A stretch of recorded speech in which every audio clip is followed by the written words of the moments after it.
When a highly advanced extraterrestrial society comes to educate an Earthman, there must be a pretty good reason for it.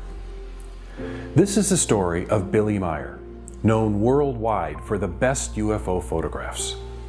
What's not so well known is that Billy is a writer and poet. Billy has been writing books since 1975, and he has written more than 80 books covering every aspect of human existence.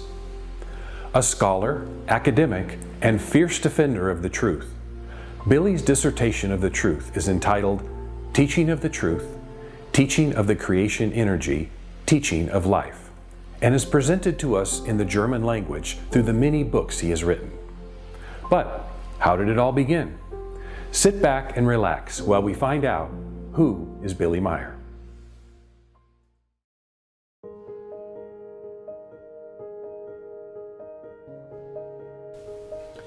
Mein Name ist Eduard Albert Meier. Genannt werde ich aber rund um die Welt einfach Billy. Den Namen habe ich erhalten in Teheran, als ich auf der Walze war.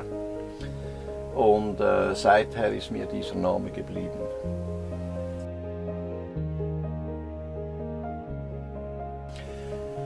Geboren wurde ich in Bülach, in einem kleinen Weiler draußen in Niederflachs. Und das Städtchen, das war damals noch recht klein, hat sich in der Zwischenzeit zu einer kleinen Stadt gemausert mit rund 16.000 Einwohnern und es gehört zum Kanton Zürich, hier in der Schweiz. Edward Albert Meier was born in this house on his grandmother's farm in Bülach, Switzerland, on the 3rd of February, 1937. He was the second child of Julius and Bertha Meier. Julius worked as a shoemaker in several shoe factories in the Zurich area. With his growing family, Julius was soon unable to support them on a shoemaker's income alone, and started working for the town of Bülach as a forest worker. Bertha cared for the children and looked after the household. Julius and Bertha would eventually have a total of 7 children. In the spring of 1944, when Edward was 7 years old, he began elementary school. However, 2 years earlier, he had already begun his formal education with a highly evolved human from another planet.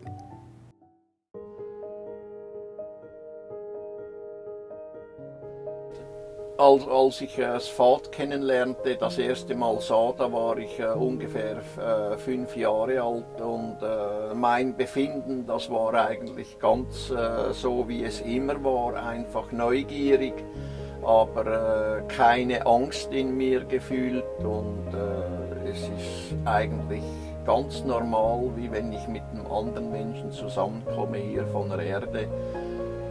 Und die Gefühle bleiben sich gleich und es ist nichts zu sagen darüber, dass irgendwelche Ängste entstanden wären oder sonst Erregungen, die mich außer Fassung gebracht hätten oder sonst irgendwas.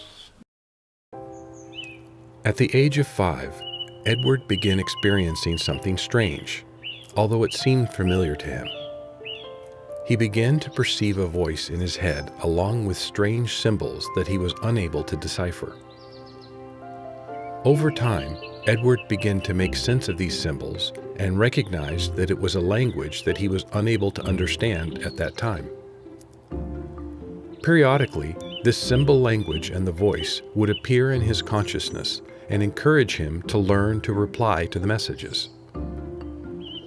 Edward took on this task very seriously and learned how to concentrate his thoughts and direct them to the now familiar voice in his head. Then, one day, the now familiar voice and strange symbols encouraged him to go to a meadow in the forest. After an hour's walk through the forest, he came to the edge where it opened to a large meadow. Edward looked up into the sky and saw a pear-shaped metal object which slowly and completely noiselessly glided down and landed on the ground.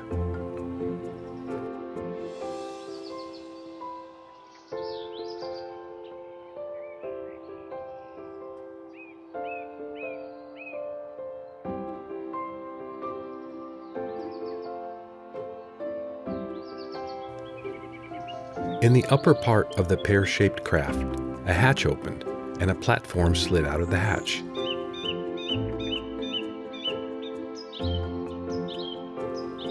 A very old man stepped onto the platform and it floated down and hovered a few inches above the ground.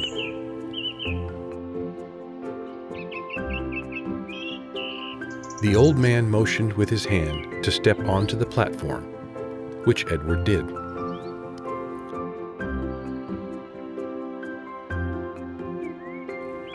The platform noiselessly rose from the ground and floated up to the hatch. The old man entered the ship, and Edward followed the old man inside. The hatch closed, and the ship rose up.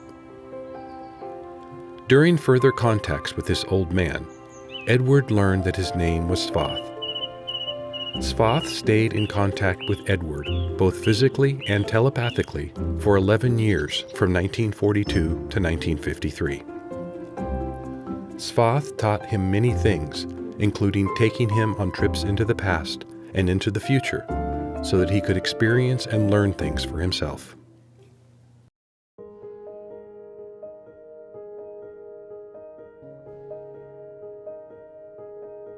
Was mich Svath gelehrt hat, das sind eigentlich Dinge, die rein auf die Geisteslehre und auf die Mission bezogen sind, die ich dann später übernehmen sollte, um die Lehre des Geistes, die Lehre des Lebens, die Lehre der Wahrheit zu bringen.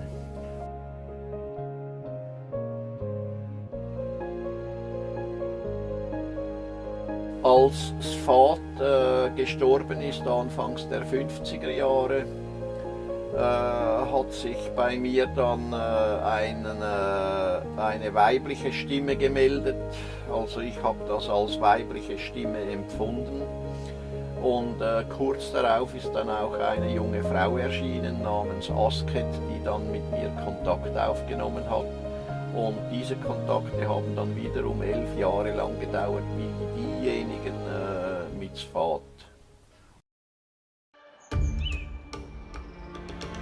On February 3rd, 1953, when Billy was 16 years old, Svath said his work with him was complete and that it was a great honor for him to be able to teach him for the past 11 years. Svath said goodbye, and shortly thereafter, a new, young female voice entered into his consciousness. She telepathically greeted him and introduced herself as Asket. For the next 3 years, Asket would teach Billy telepathically, and on his birthday in 1956, Billy and Asket would finally meet in person.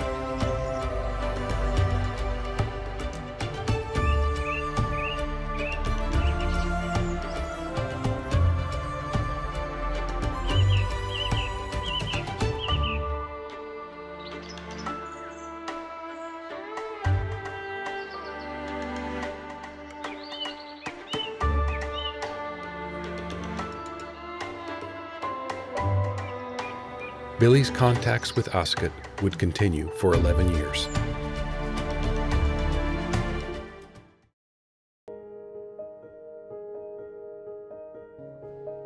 Mit Asket bin ich dann auch durch die Gegend gereist und konnte auch verschiedene Vergangenheitsreisen mit ihr machen und auch Zukunftsreisen. Aber über die Zukunftsreisen möchte ich nicht sprechen, das sind Dinge, die niemanden etwas angehen. By the time Billy Meier was 27 years old, he already had 22 years of education and training from Svath and Asket. We know very little about this preparatory period in Billy's life. Much of it has remained private.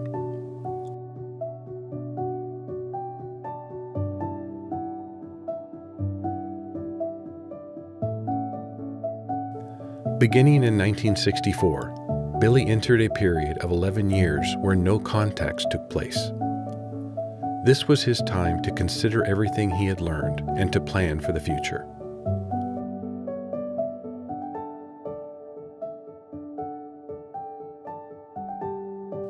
Unfortunately, in August of 1964, Billy was involved in a bus accident while traveling in Turkey, where he lost his left arm.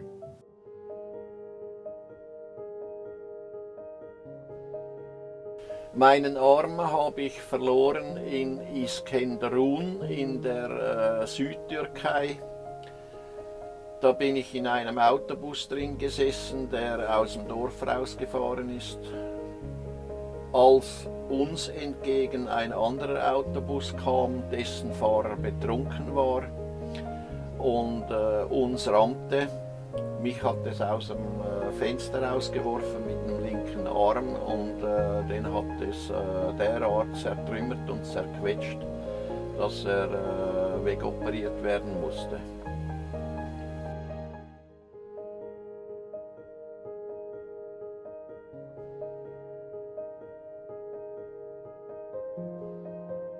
Und diese Geschichte mit diesem Arm, die hat man mir bereits in den 50er Jahren durch Asket erklärt, dass das geschehen wird und dass ich daraus sehr viel lernen werde, was ich sonst anderweitig nicht lernen würde.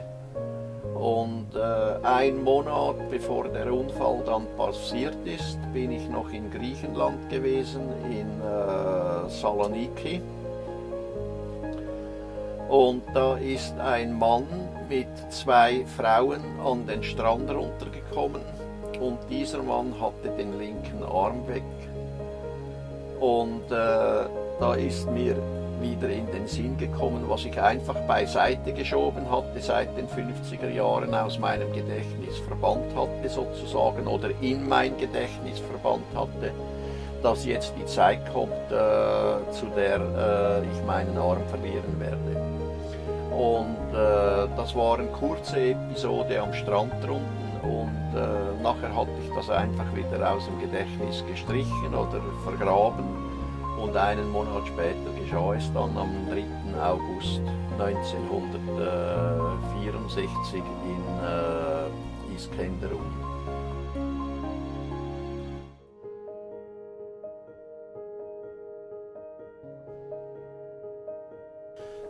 Die Asket, die hat mir gesagt, ich werde Dinge lernen dadurch in Bezug auf die Selbstbeherrschung sowie in Bezug auf den Umgang mit meinen eigenen Gedanken und Gefühlen und in Bezug auf meine eigene Psychologie und so weiter und so fort. Und das hat sich dann tatsächlich auch so ergeben.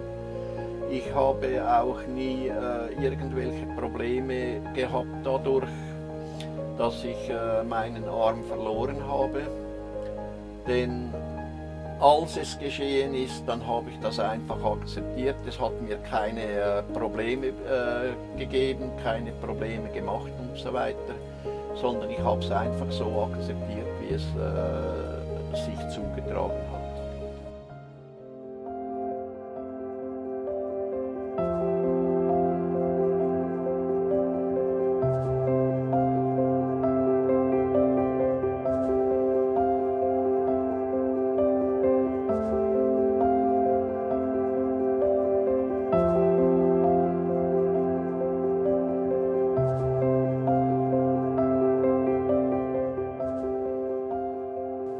In 1975, a group of highly evolved human beings began contacting Billy. These human beings are from a planet called Era, in a star system called Pleiaren. Therefore, these people are known as Pleiaren. A female Pleiaren by the name of Semyaze first contacted Billy on January 28, 1975. Unlike his previous contacts with Svath and Asket, many of these contacts were made public by way of written contact reports that are a transcript of their conversation. As of the making of this video, there are 833 contact reports publicly available. In addition to the contact reports, Billy was allowed to take photographs of their spaceships, which are called beam ships by the Pleiaren. Most of these photographs were taken between 1975 and 1980, before personal computers became widely available in 1982. Because of the high quality and quantity of his UFO photographs, Billy became a worldwide UFO sensation. One of the first investigators to examine Billy's photographs was Lieutenant Colonel Wendell Stevens. Wendell conducted a thorough, multi-year investigation and published 2 books on his findings entitled UFO Contact from the Pleiades. Wendell also later published 4 volumes of the contact reports entitled Message from the Pleiades, volumes 1 through 4. Gary Kinder published his investigation in a book called Light Years in 1987, and Guido Musburger published a book called And Still They Fly in 2004. The contacts with the Plejaren that began with Semjazi in 1975 are still ongoing today, which means this period of contact with the Plejaren has lasted 48 years. Together with Svath and Askat, this brings Billy's total contact period to 70 years as of February 2023. Without a doubt, Billy's UFO photographs are the best in the world. However, you might wonder, did Billy really need all of this education and training to take photographs? Well, the answer is no. The purpose of his 70 years of contact with extraterrestrials was to educate, prepare, and assist him as a writer to author a profound discourse collectively entitled Teaching of the Truth, Teaching of the Creation Energy, Teaching of Life.